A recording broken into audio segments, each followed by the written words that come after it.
Hey everybody out there, you're tuned in to 91.8 The Fan and you're sitting in Kana's Corner. And invading Kana's Corner today is the leader of the miniskirt army. It is I, Travis Willingham.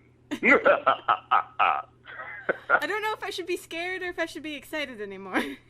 A little of both. A little of both. That would be good. You know, a little tremble and a little giggle. That that goes a long way. Tee-hee. was that a tee-hee? Yes, it was. Okay, yeah, that'll count. That works. Okay, awesome stuff. And obviously, you know, you've got this huge fan base for a character that apparently everybody loves, and you've gotten to revisit that character, which is amazing. Yes, very, very excited about Full Metal Alchemist Brotherhood. You know, the first couple episodes of the new series are close to what they were in the first series, but they get through them a lot faster. You immediately start to see the differences in the storyline. There are different relationship issues. Certain people don't live as long. Not going to say anything, but you know, it's a completely different series. I think about like 13 to 15 episodes in, and then it's just a whole new ride for all of us. You know, we all loved the first series, but to get back to these characters and to see them go through new situations and new ordeals is really exciting. Was that sort of weird trying to voice the same character again? Did you have to get back into his character type or anything? You know, kind of, but not really, because the fun thing about Mustang is he's a lot like me, except more of a jerk and more of a ladies' man. Now, some people might argue that I am jerk enough myself, but that's okay. It was cool. It was cool because we first did Mustang in, 2003, 2004, so this is almost 6-7 years later. And the main difference I noticed right off the bat is that my voice it's a little bit deeper, you know, not a whole lot. I read some things on some blogs that people are like, oh, he's doing this totally new thing with his voice. What's going on? And I don't know what that's all about, but you know, getting back into character and kind of getting to yell at Hughes a little bit and give Edward and Al a little bit of crap here and there is, it's a lot of fun, not going to lie. And now, since you probably loved the character the first time you got to voice him, was it sort of like a sweet reunion when you were told the news you could do it again? Absolutely, absolutely. In fact, the second that we heard that there was going to be a new Full Metal Alchemist series, I don't know who hit the phone faster, myself or Vic. Actually, I think I did because I heard about it and saw Vic at a studio out in California and told him that there was a new show going on, and his face just dropped. Like he hadn't even heard of the thing. So I was super excited, and then immediately curious about, you know, was it going to be a redo or was it going to be something different? And they're like, oh, no, you know what? It follows the manga. And I hadn't followed the manga at all. I had just had some people tell me some things from it. And from what I had heard, I immediately got very excited because some very cool things happened in that manga. No, that's actually very interesting. And it was kind of cool because you got to see all your old friends from the old cast again, too. That's right. Actually, everybody came back except for Damian Clark, who played Scar. He's out here in California, and he's doing too many on-camera things to come back and do anime in Texas, which is understandable. You know, we all have acting careers we got to take care of. And, of course, Aaron, who decided to, you know, do that natural thing called growing up and hit puberty like a mastodon, and he's about 6'1", 6'2". I feel like he's as tall as I am, and I'm 6'4", and his voice just about sounds as deep as mine. So there was really no discussion when it came to him playing Al again. You know, it'd be like him going, brother, which wouldn't work out so well, you know. Brother, we need to go find the Philosopher's Stone and get our bodies back. That sounds weird. But yeah, you know, I think they're going to bring him in a little later in the series in a couple different parts. But Maxie Whitehead is actually the actress that took him over. And the first chance that I got to hear her play Al while she was speaking into the bowl per se, and had that mechanical or a hollow metal sound put on. I freaked out at a couple lines. I was like, oh my God, she sounds just like Erin. And it's remarkable. She really, really sounds, and a lot of times spot for spot, and I think she's doing an incredible job. Really, really good job. And now I'm curious, did you guys actually, when it came to the new series, are you still recording, or are you guys all finished and done with it? No, we're still working on it. We are, gosh, I don't even know what episode number we are. I'm not even sure if we're halfway done with the series. We may be close with our current recording. Of course, we all go at different speeds. There are some actors that are in Texas, so they can get the episodes done a little bit faster, and there are 4 of us that are in California. I think it's Kyle Hebert, Laura Bailey, myself, and Vic that have to go back every once in a while. So that's a little bit trickier, but we take it nice and slow, At the same time, that's actually cool that they, travel back and forth, that you get to do that for a job. Not many jobs actually pay for that. Oh, well, to be completely honest, they don't actually pay for it. Shocker. They don't pay for it. The thing that makes it, I guess, affordable and kind of reasonable for us is that, if you bid in advance, the tickets are, reasonably priced, but also for Laura and myself, our families are in Dallas, and I know that Vic lives in Houston, so every time we get to go back, we get to visit our families. We don't have to, really pay for lodging or anything like that. So we'll come in, we'll record for a couple days, say hi to the folks, blah, blah, blah, and then get back to work in California. So it works out for us. Now, is there a big difference between the recording companies in Texas versus the companies in California? Yeah, there's kind of one big shining difference. Funimation is a fantastic facility that, records the anime, they produce it, they do all their sound mixing, and they do the distributing of it all in one, big company, one big building. In California, they have several different studios that will do the recording of the series, and then one main company in California is Viz Media, and they're in San Francisco. So they'll record with these different studios, whether it's Studiopolis or, Cup of Tea or Salami Studios, and they'll just get all the tracks recorded and then send it to them to distribute. So it's kind of like a two-step process in California, whereas in Texas it can be just one big shebang. Oh, very cool. And now, do you really like working with Funimation? Would you say it's one of your favorite companies to work at? I love working with Funimation. Not only do they have, just an awesome collection of extremely talented actors across the board, but those same actors sometimes are our directors as well and our friends. So I always look forward to coming back and working with Mike McFarlane. He's a great friend of mine for a lot of years now, and Chris Sabat is someone that I always manage to hook up with when I'm in town. And if you've ever had a chance to meet Chris Sabat or spend time at one of his panels at a convention, well, let me tell you, the guy is a one of a kind and just an absolute comedy genius in my book. So, coming back and seeing all of our friends and family and, the caliber of work that Funimation does makes it absolutely worth it. If they lost those people, who knows if I would go back to Dallas anymore? I just don't know. I just don't know. Well, while Travis has his diva moment, we're going to take a very short break here on 91.8 The Fan. But when we come back, there will be more mini-skirt shenanigans, so stay tuned to your favorite station. 918 The Fan, everything you want.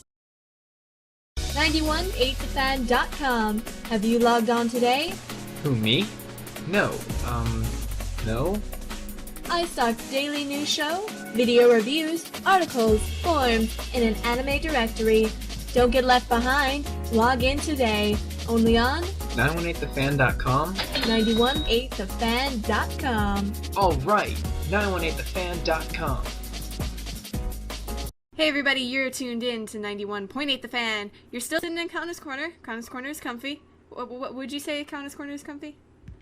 I'd say it's very comfy. In fact, I would say I am in relaxed bliss. In fact, I wouldn't even call it bliss. I would call it a heaven. I call it like the third level of heavenly bliss in clouded comfort. All I need now is like some Pocky and some sake. Pocky and sake. Right. I've got some Doritos. Maybe that'll work. Yeah, that'll work. Doritos is good. Now, we were actually talking behind the scenes, where you can't hear, about your latest project, Vampire Night. Yes. We've started a new project called Vampire Night. I know a lot of fans like to cosplay from that show. Every time we're at a con, I see a couple vampires out there. Viz Media and Bang Zoom Productions has started doing work on it, and I know that they've released it. Vic Mignogna is playing the lead, Zero, and there's a couple other cast members in there. I'll just let everybody guess who I will be playing, because just to give you all the details up front without making you work for it, that wouldn't be any fun, would it? That's very true. Do you think this will kind of do very well, since there's this big vampire craze right now? Oh Lord, who knows? You know, the the big vampire craze, you know, if it was brought on by Twilight, you know, I happen to side on the line of, you know, vampires don't sparkle.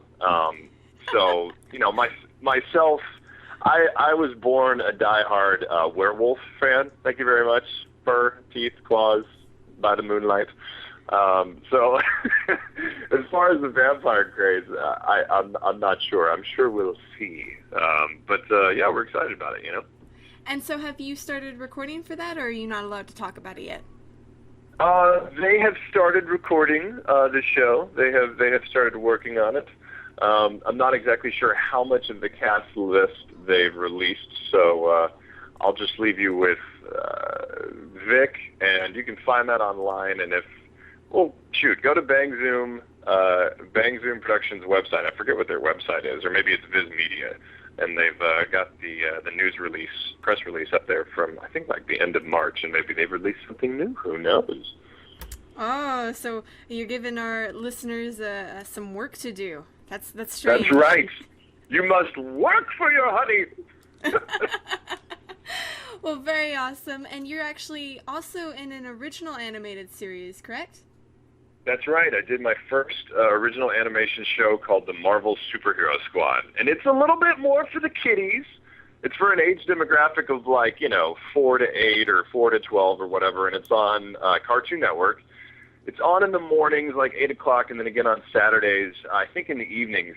But again, it's the Superhero Squad, and I get to play this kind of chibi, cute, younger, dumber version of the Incredible Hulk. And I also get to play the Human Torch. And I have to say, if I only had to play slightly slower characters for the rest of my life, I would be happy. Because the Hulk is probably the most cheerful, happy, strong, smashing character I've ever played. I mean, there are actual times where one of my lines will be like, "Oh, Hulk like rubber duckies." And that's it. I'm like, I love it. So it's a lot of fun to play. We actually just finished season 1 of it on Cartoon Network. It's there's some reruns going on, and hopefully there'll be a little release for maybe a season 2. Well, we hope to see it, and so your character really doesn't get angry and get to do the whole Hulk smash or whatever it is. Oh, no, I totally get to get angry, but I get angry over silly things. Like, if somebody steps on a flower that I really like, I'm like, "No, step on Hulk's pretty flower. Hulk smash!" Yeah, so I do get to yell quite a bit. Well, so is that hard for you, all the yelling and whatnot? Oh, I think, do we still have you on the line? Oh, it appears that we have had a little bump in the road, so for everybody out there, make sure to stay tuned. Apparently our call dropped, so keep it tuned to 91.8 The Fan, everything you want, nothing. Ever wonder what's going on in the anime world? Check out 918 The Fan every weekday for the newest iStock. We'll fill you in on everything you need to know in 3 minutes or less. Only on 918thefan.com. Hey, you're tuned in to 91.8 The Fan. Sorry about that. Love reception, love iPhones, apparently. I know. Gosh, you gotta love AT&T and their wicked awesome service. You know, I don't even know if it's AT&T or if it's the magical iPhone, because don't get me wrong, I love my iPhone, but man, it drops some calls. You know, it was either that or my my hulking out. I think that might have been what it was, my gamma-powered, awesome Hulk smashingness. I think it was the Hulk, because they had just asked you if getting angry was hard for you. and that's when it happened. I went into a green rage, and the phone twittered away in fear. But do you find any of those sort of overacting, angry sort of emotions difficult at all, or are they just a lot of fun? You know, if it's in a comedy sense, which is kind of what the Superhero Squad is, it's an action comedy show. There's really no limit to what you can do. The sky's the limit. The bigger, the better. You know, there's a saying in musical theater where, you know, to make the show a better production, you always want to be louder, faster, funnier. Louder, faster, funnier, louder, faster, funnier. Because the bigger it is, the zanier it is, the crazier it is, the more laughs it's going to get. Now, I mean, that's all within, you know, some reasonable standards, but there's not a whole lot on that show that's going to be too much. You know, there are other shows like, you know, like an Avengers show, or, you know, maybe like some other recordings that are going on here, or your more serious titles when things are more intimate, like with Full Metal Alchemist, where, you know, I mean, you're just barely talking and that's it. You don't need to act. It doesn't need to be full of inflections, and you certainly don't need to think of it as like some awesome one-liner where you're going to sound cool. You know, it's just talking. But a show like this, you really just get to ham it up and, you know, have a blast. Well, no, that actually sounds like a lot of fun, and now I really want to look forward to watching that or finding it somewhere. Yeah, and again, it is meant for a younger audience. You know, we've got our fair collection of fart jokes and little campy things, and, you know, there are a couple times where you may roll your eyes and go, oh, what? But, you know, it's all in good fun, and, you know, all my friends that have kids are always coming up to me and going, oh, you're my kid's favorite character. I just bought some underwear with you on the butt. I'm like, no, don't know what to do with that. Well, actually, that makes me wonder, have you had any awkward fangirl or fanboy moments at conventions? Oh, geez. You know, I feel like everybody has, but, man, mine were brutal. You know, it was like the first con I ever went to, I forget which one it was, but I was with Kyle Abear, and we had just walked into the hotel lobby of this convention that was at a hotel, and I thought I had walked into some deranged, you know, LSD hallucinogenic nightmare, because in the lobby was like Goku was talking to Sailor Moon, half of Raccoon City was, you know, standing over by the water fountain, and there are all these nymphs and dragons and a bunch of ninjas with metal plates on their forehead. And I didn't know what was going on, you know. All these guys from Naruto. And then over by the elevators, this girl in Full Metal Alchemist dressed up like Ed cosplay, she spots me, and her eyes just go wide. Oh, God. And she takes off at a full sprint, just running, and starts yelling, Mustang! I turned to Kyle, and I'm like, Kyle! This girl gets to me, and she leaves her feet. She just jumps through the air right at me, and I didn't know what she was doing. So I turned my shoulder, because I played football, and just put my shoulder in, and she goes, boom, and hits the ground, right?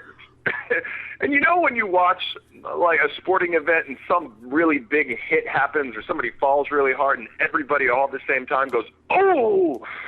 The entire lobby turned and saw her go, bam, and hit the floor, right? So I walk over to where she was laying, you know, barely twitching. And I'm like, what are you doing? And she's like, I was trying to glomp you. I'm like, what's a glomp? She's like, oh, it's a flying tackle hug. I told her, I was like, that is not a hug. Put your little ears back on and get out of here. Oh, wow. Needless to say, everybody else at the convention, slowly the word got around, don't glomp Travis. You know? Yeah, it was, the whole convention experience was was a pretty strange thing to me. I think I was like 22 or 21 or 22 the first con I ever went to, so it was just... So now you're just a little bit more well-prepared. You've got a football helmet and some padding and whatnot. That's right. I actually just carry around a giant plastic bat, like the kind you see that come with little kids, baseball sets, wiffle ball, and a big pink bat. And I just wave it around. There's some people that still try and gaunt me, and either I move out of the way or, they get the brick wall treatment. I saw Vic get glomped at Anime Expo one time, and he was all like laughing and giggling and just kind of letting all these kids jump all over him. And quickly, like 1 or 2 turned into like 6 or 8. He ended up on the, dog pile in the middle of Anime Expo. And he's like, Travis, help me. And I'm like, you know what? I would help you, except the picture itself is funny. And the knowledge of the amount of BO that you are probably having to suffer through right now is reason enough for me to just let you leave you down there and suffer. So it's all good fun for you then. It's all in good fun. It's all in good fun. Now, do you have any conventions that are coming up that you'll be visiting?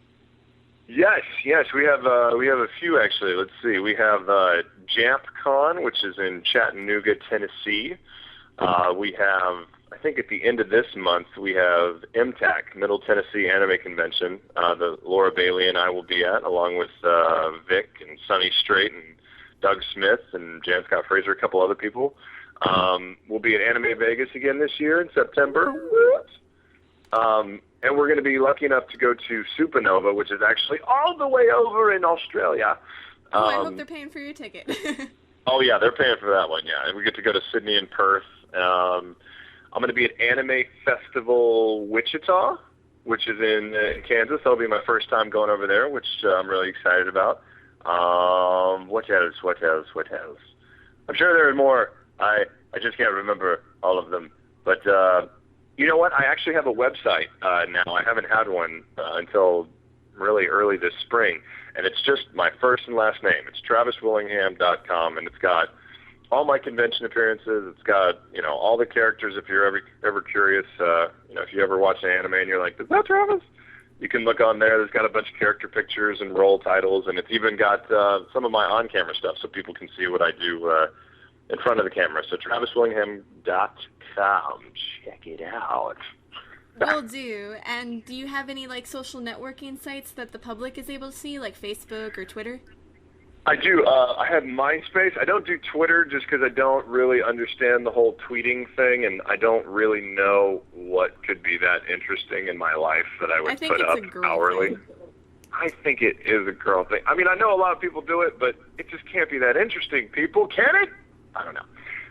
But I have a MySpace, and I don't check that regularly. That was why I got the TravisWillingham.com. You can also send me messages there. That's probably the best way to do that. Facebook. I have a Facebook page, but I keep it for friends and family only. And I'm thinking about creating a fan page there, just so people will be able to friend me on there if they would like. But again, TravisWillingham.com. It's good. It's all fancy. It's got pretty colors. Go see it. Well, we will make sure our listeners go to that, and they will stalk you even more. Oh, yes, bring on the stalking. I haven't seen an assassin near my place in a long time. Is there anything else you wanted to tell the listeners out there? Just check out Full Metal Alchemist Brotherhood. I'm sure they're, did I say that right? Full Metal Alchemist Brotherhood on Cartoon Network, man. That's a good show to go see. I'll be playing Roy Mustang. I like to play with fire. They got Edward Elric. He the Full Metal Alchemist and stuff. He got a fake arm, so yes, whatever. that was voice actors. The best. We're insane, We're insane. You can't even talk to the phone on us without us going into some weird voice or whatever. That's okay. It makes it all the funner to do this interview, which isn't even a word. That's how awesome it is. It's a word in my dictionary and in my thesaurus. I don't know. I count funner, so you're good. Good. I'm glad we're on the same page there. But before I let you go, would you like to participate in a 91.8 The Fan Tradition? Ooh, yes. Hit me. We ask everybody who comes on, whether they're a voice actor or not, if they'd be willing to do a bump for us.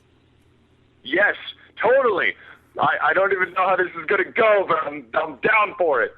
Well, we do it live on air for any of the mess ups. That's the fun part. Okay, hold on. I got to stretch. It's just, okay, I'm ready. All right. We were wondering if you could say, hello, my name is, I do this, and you're tuned into 91.8 The Fan. 91.8 The Fan. Yes. Hello, my name is, I do this, and you're tuned into 91.8 The Fan. You Oh, I have to say my name. Oh, okay, Yeah. okay. I think I can do it. Whenever you're ready. Oh, here we go. Hello there. My name is Travis Willingham. You may know me from Full Metal Alchemist Brotherhood. I'm a voiceover actor for animation and anime, and you're listening to 91.8 The Fan. I'm cheesy. That was perfect. I didn't do it normal at all. I figured normal would be boring. Well, we appreciate it, and I will say that is a very awesome bump. Thank you for gracing us with your presence. Absolutely. It was my pleasure. Thank you for having me on. For everybody out there who missed any of the interview, it'll be posted either later tonight or tomorrow morning, so make sure to stay tuned to 91.8 The Fan. Everything you want,